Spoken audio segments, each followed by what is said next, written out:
মজলুমরা যখন জালিম হয়ে যায় তখন আসলে ওই মজলুমের ধ্বংসটা জালিমের থেকেও খারাপ হয়। দেখেন, গুম অধ্যাদেশ বিএনপি ক্যান্সেল করতে যাচ্ছে। এই গুম খুনের ভিকটিম কিন্তু বিএনপি। গুম জিনিসটা কতটুকু ভয়ঙ্কর আপনি জাস্ট চিন্তা করেন যে আপনার পরিবারের একজন সদস্য অথবা আপনাকেই, হ্যাঁ, সরকারি বাহিনী জাতীয় নিরাপত্তার নাম দিয়ে তুলে নিয়ে যাবে। নিয়ে যাওয়ার পরে আপনার পরিবার বা আপনার বন্ধু বান্ধব আত্মীয় স্বজন কারো কাছেই আপনার কোনো হদিস থাকবে না। এখন আপনি তাহলে এটার প্রতি প্রতিকারের জন্য কাদের কাছে যাবেন? যাবেন হইলো যারা গুম করছে তাদের কাছে। এবং সরকার চাইতেছে যে যারা গুম করছে ওদের বিরুদ্ধে অ্যাকশন নেওয়ার জন্য ওদের থেকেই পারমিশন নিয়ে তারপর অ্যাকশন নেওয়ার জন্য। ব্যাপারটা বুঝতেছেন? এই হইলো যে অবস্থা। এখন এই অবস্থাতে যদি দেশ চলতে থাকে তাহলে কেমন হবে বলেন?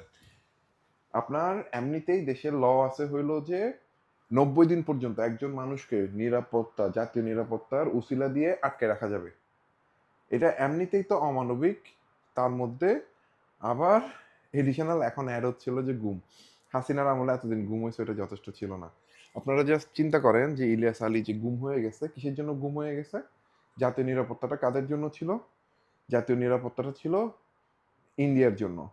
ওরা বাংলাদেশের মধ্য দিয়ে করিডোর চাইছে। ট্রানজিট অ্যান্ড করিডোর দুটো কিন্তু ডিফারেন্ট জিনিস। ওরা চাইছে বাংলাদেশের ভিতর দিয়ে ওরা মাল নিয়ে ওদের দেশে আবার রাখবে। এটার বিরুদ্ধে প্রতিবাদ করার ফলে ইলিয়াস আলীকে গুম করে ফেলা হয়েছে। তাহলে জাতীয় নিরাপত্তাটা আসলে বাংলাদেশের জাতীয় নিরাপত্তা নাকি ইন্ডিয়ার জাতীয় নিরাপত্তা? এটার একবার চিন্তা করেন। এই যে বর্তমান যে ওল্ড স্টাবলিশমেন্ট আছে, হুম, এর মধ্যে পড়ে কারা কারা? এর মধ্যে পড়ে হইলো যে আমলারা, আমাদের বিভিন্ন বাহিনীর গুটি কয়েক করাপ্ট অফিসার যারা আছে তারা। এর মধ্যে পড়ে হলো যে বর্তমানে যে বড় বড় ব্যবসায়ীগুলো আছে, বসুন্ধরা গ্রুপ, এসালমের মতো করাপ্ট, মেঘনা গ্রুপ, এরা। আর আছে হইলো যে মিডিয়া। এগুলো সবগুলো কিন্তু একসাথে। এস্টাবলিশমেন্টটাকে ভাঙা কিন্তু খুব টাফ। আর ওরা সবাই মিলে বসে বসে ইন্ডিয়ার দালালি করতেছে। আই ডোন্ট নো ওদের স্বার্থ এখানে কি আছে, অথবা কি ওদের স্টেকে আছে।